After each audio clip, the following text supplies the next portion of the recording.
Law and order విషయంపై ముఖ్యమంత్రి గారు ఆ రోజు వైట్ పేపర్ ప్రజెంట్ చేసిన రోజు నుంచి ఈ రోజు వరకు ఇలాంటి బిల్లు కోసం ప్రతి ఒక్క పౌరుడు ప్రతి ఒక్క మహిళలు ఎదురు చూస్తున్న సమయంలో ఈ బిల్లు రావడం చాలా సంతోషకరమైన విషయం అధ్యక్ష. దీన్ని ప్రతి ఒక్కరూ స్వాగతిస్తున్నాం అధ్యక్ష. ఎక్కడైనా లా అండ్ ఆర్డర్ ప్రాబ్లం వస్తే ముఖ్యంగా దానివల్ల ఇబ్బంది పడేది ముఖ్యంగా మహిళలు, పిల్లలు. తాగి వచ్చి కొట్టేది పిల్లలనే, తాగి వచ్చి కొట్టేది మహిళలనే. ఎక్కడ ఏ క్రైమ్ జరిగినా ఇబ్బంది పడేది కుటుంబము, మహిళలు, పిల్లలు. గాంజా వల్ల యువత పాడైపోతే దానివల్ల బాధపడేది కూడా మహిళలు, కుటుంబమే. ఏదైనా గొడవలు జరిగితే ఆ ఇంటి యజమానికి ఏదన్నా అయితే ఇబ్బంది పడేది ఇంట్లో ఉన్న గృహిణి, పిల్లలు మాత్రమే అధ్యక్ష. ఈ గత 5 సంవత్సరాలుగా లా అండ్ ఆర్డర్ సమస్యలు ఎక్కువయ్యాయి. అవి 2 రకాలుగా జరుగుతున్నాయి: భౌతిక దాడులు, మానసిక దాడులు. అమాయకుల పైన దాడులు, భూ కబ్జాలు, బెదిరింపులు, మహిళలు, పిల్లలపైన అఘాయిత్యాలు చేస్తూ అధికారం ఉందని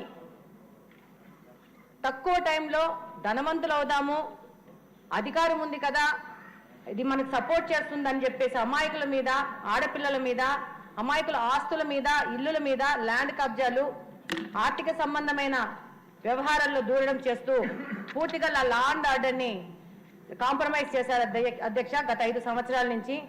2వ విధానం ప్రకారము సోషల్ మీడియాలో దాడులు అధ్యక్ష.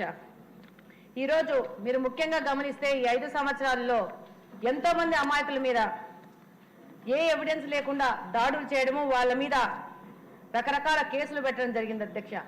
అందులో మేము కూడా బాధితులమే అధ్యక్ష. లాస్ట్ టైము అంగళ్ళ కేసులో సీఎం గారు ప్రతిపక్ష నేతగా వెళ్ళి ప్రజలను కలుస్తుంటే వాళ్ళని రెచ్చగొట్టి పులివెందుల్లో సభ సక్సెస్ అయింది కాబట్టి అంగళ్ళలో సభ సక్సెస్ కాకూడదని చెప్పేసి వాళ్లే ప్రజలను రెచ్చగొట్టి రాళ్ల దాడి చేసి ఆ రాళ్ల దాడి తెలుగుదేశం పార్టీ వాళ్ళు చేశారని చెప్పేసి వందల మంది తెలుగుదేశం కార్యకర్తల మీద కేసులు పెట్టిన సందర్భం మనం చూసింటాం అధ్యక్ష. ఇది ఎంత అన్యాయమైన కేసు అంటే ఆ కేసులో కడప జిల్లా పార్టీ ప్రెసిడెంట్ శ్రీనివాసరెడ్డి గారు ఉన్నారు. ఆ రోజు ఆయన ఆ టైంలో ఢిల్లీకి ఫ్లైట్లో వెళ్తున్నారు అధ్యక్ష. కానీ ఆ మనిషి ఉన్నాడో లేదో తెలియకున్నా కూడా ప్యాలెస్ నుంచి లిస్ట్ వచ్చింది, అధికారులు అండదండలు ఉన్నాయి, రాజకీయంలోని ఆ రోజున ప్రభుత్వంలోని పెద్దలు అండదండలు ఉన్నాయని చెప్పేసి ఈ మనుషులు అక్కడ ఆ సంఘటనలో ఉన్నారా లేదా అని తెలియకుండా వాళ్ళ మీద 307 సెక్షన్స్ పెట్టేసి వాళ్ళని ఇబ్బంది పెట్టే పరిస్థితి ఈ రాష్ట్రంలో నడుస్తూ ఉంది అధ్యక్ష. ఎందుకు ఇన్నోసెన్స్ కూడా వెళ్ళేసి కోర్టులోకి వెళ్ళి మేము ఇన్నోసెంట్ అని ప్రూవ్ చేసుకోవాల్సిన అవసరం ఎందుకు వస్తా ఉందని ఈ సందర్భంగా లాస్ట్ 5 సంవత్సరాల్లో ప్రజలు ఇబ్బంది పడ్డారు అధ్యక్ష.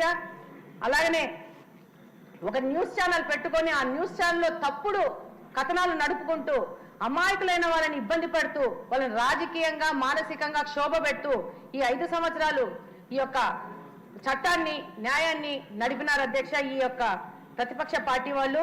ఇంకా 2వ రకం సోషల్ మీడియా అధ్యక్ష. సోషల్ మీడియాలో మహిళలు ఎంతో కాలం నుంచి రాజకీయాల్లో ఉన్నారు. ఎప్పుడు వాళ్ళ మీద ఇంత పెద్ద ఎత్తున దాడులు చేయడం కానీ, వాళ్ళ పర్సనల్ లైఫ్లోకి వెళ్ళడం కానీ, వాళ్ళ మీద రకరకాల అభ్యంతరకరమైన స్టోరీలు పెట్టడం కానీ ఎక్కడ జరగలేదు. ఈ 5 సంవత్సరాల నుంచి అధ్యక్ష ఈ విధమైన పోస్టులు పెట్టడము, ఆ పోస్టులలో వాళ్ళే ఒక గుంపును పెట్టుకొని దానికి లైక్స్ చేయడము, వాడినే మళ్ళీ రీపోస్ట్ చేసుకోవడము, తండ్రి వయసున్న లాంటి వాళ్ళతో కూడా వాళ్ళని కలిపి ఆ పోస్టులు చేసి ఈ సందర్భంగా నేను తెలియజేసుకుంటున్నాను అధ్యక్ష. మీ యొక్క ఫోటో పెట్టేసి నన్ను పెట్టేసి పోస్ట్ చేసిన సందర్భం కూడా ఈ సందర్భంగా మీ అందరికీ తెలియజేస్తున్నాను అధ్యక్ష. మీరు నా తండ్రి అంత వయసున్నంత వారు, వాళ్ళకి ఏం లేదు. మమ్మల్ని మానసికంగా ఇబ్బంది పెట్టడం, మానసికంగా క్షోభ పెడితే వాళ్ళకి అడ్డం లేకుండా పోతుంది, వీళ్ళు డిప్రెస్ అయిపోతే వాళ్ళకి అడ్డం లేకుండా పోతుంది అనే ఒక్క ఆలోచనతో ఈ విధమైన సాంప్రదాయాన్ని తెరలేపారు అధ్యక్ష.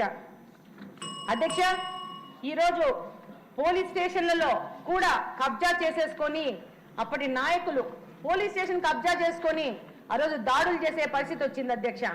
ఆ రోజు మా యొక్క కడప నియోజకవర్గంలో ఆ రోజు డిప్యూటీ సీఎం గారు, ఎక్స్ డిప్యూటీ సీఎం గారు ఇప్పుడు ఆయన తమ్ముడు వచ్చేసి పార్టీ అధ్యక్షుడు శ్రీనివాసరెడ్డి ఇంటికి వచ్చేసి, నీ ఇంటికి వచ్చి, నీ ద్వారకా నగర్కి వచ్చి నీ మీద దాడి చేస్తా, మా నాయకుడు కనుసైగ చేస్తే నిన్ను దాడి చేయడం 1 నిమిషంలో పని అని చెప్పేసి పోలీస్ స్టేషన్ లో కూర్చొని ఛాలెంజ్ చేసిన సందర్భాలు అధ్యక్ష. దీని మీద కేసు పెట్టాలంటే ఆ రోజు సిఐలు, ఎస్ఐలు కానీ ఎవరికి కానీ, ఆ రోజున ఎస్పీలకు కానీ ఎవరికి ధైర్యం సరిపోలేదు అధ్యక్ష. చివరికి ఆ పోలీస్ స్టేషన్లో ఉన్న సిఐ గారు ట్రాన్స్ఫర్ చేసుకొని పోయే పరిస్థితి వచ్చింది. కానీ బాధితుల మీద బాధించిన వాడి మీద కేసులు పెట్టలేని పరిస్థితుల్లో ఈ లా అండ్ ఆర్డర్ని కాంప్రమైజ్ చేశారు అధ్యక్ష. అలాగనే ఈరోజు చూస్తే మీడియా ద్వారా మహిళలపై దాడులు ఆపడానికి కఠినమైన చట్టాన్ని తేవాలని ఎందుకు పదే పదే కోరుకుంటున్నామంటే, ఒక ఇన్సిడెంట్ జరిగింది అధ్యక్ష. ఒక వ్యక్తి ఒక మహిళపై దాడి చేసి ఒక మాట అన్నారు, మే తెరి బేటీకో ఉఠాతాము అని. నేను ఈ సందర్భంగా సభలో అందరిని అడుగుతున్నాను, క్యో బేటీకో ఉఠాతే, బేటేకో క్యో నై ఉఠాతే? అంటే మహిళ ఫిజికల్ గా స్ట్రాంగ్ కాదన్నా ఆమె మీద దాడి చేయగలుగుతామనే అహంకారంతోనా ఈ మాట మాట్లాడుతున్నారని ప్రశ్నిస్తున్నాను. ఆ మహిళకి 2 కొడుకులు కూడా ఉన్నారు. ఏం కొడుకుని ఎత్తుకుపోతానని చెప్పలేదే, నీ కూతుర్ని ఎత్తుకుపోతానని ఎందుకు అంటున్నారు? అంటే ఈ సాంప్రదాయం అనేది మన సొసైటీలోంచి తీసేయాల్సిన అవసరం ఉంది అధ్యక్ష. దానికి ఇలాంటి కఠినమైన చట్టాలు అవసరం అధ్యక్ష. ఈ క్రమంలోనే నా మీద సోషల్ మీడియాలో పోస్ట్ చేస్తే నేను వెళ్ళి సంబంధిత అధికారులను ఆయన మీద కేసు రిజిస్టర్ చేయమని చెప్తే అధ్యక్ష, ఎందుకంటే చెయ్యలేము, చిన్న చిన్న పెట్టి సెక్షన్స్ పెట్టి కేసు రిజిస్టర్ చేసి ఎట్లయినా 3 సంవత్సరాల్లో కంటే తక్కువ శిక్ష పడుతుంది కాబట్టి అంత అవసరం లేదు కేసు పెట్టడము అని చెప్పిన సందర్భాలు ఈ అధికారుల్లో మేము వీటిని విన్నాం అధ్యక్ష.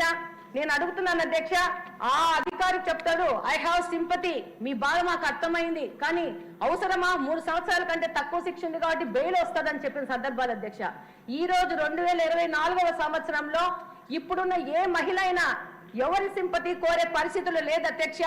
మా హక్కుల కోసం, మా ప్రొటెక్షన్ కోసం పోరాడే శక్తి పరిస్థితిలో ఉన్నాము.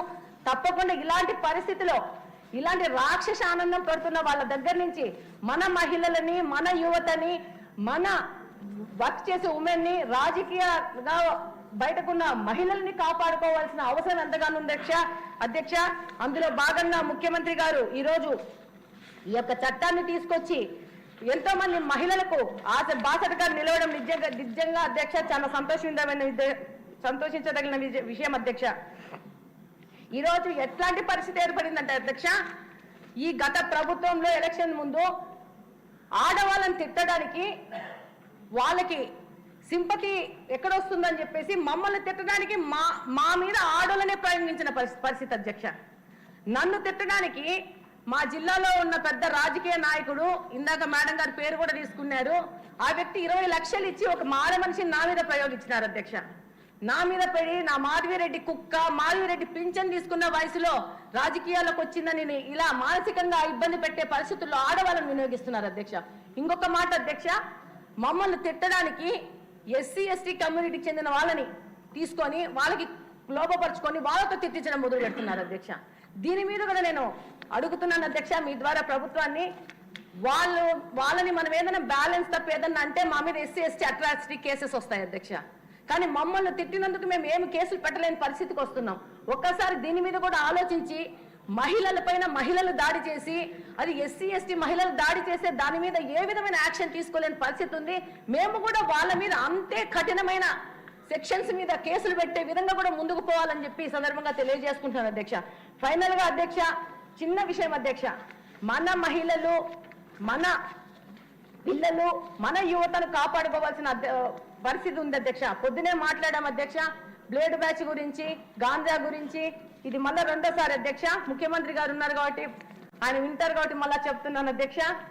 ఇప్పుడు మనము మాట్లాడుకున్నాం, గాంజా గురించి మాట్లాడుకున్నాం, మద్యం గురించి మాట్లాడుకున్నాం, డ్రగ్స్ గురించి కూడా మాట్లాడుకున్నాం అధ్యక్ష. ఈ రోజు కడపలో నేను చూస్తున్న పరిస్థితి ఏంటంటే 8 నుండి 10 సంవత్సరాలు ఉన్న పిల్లలకి సొల్యూషన్ తిన్నరు, వైట్ ఉన్నారు అని చెప్పి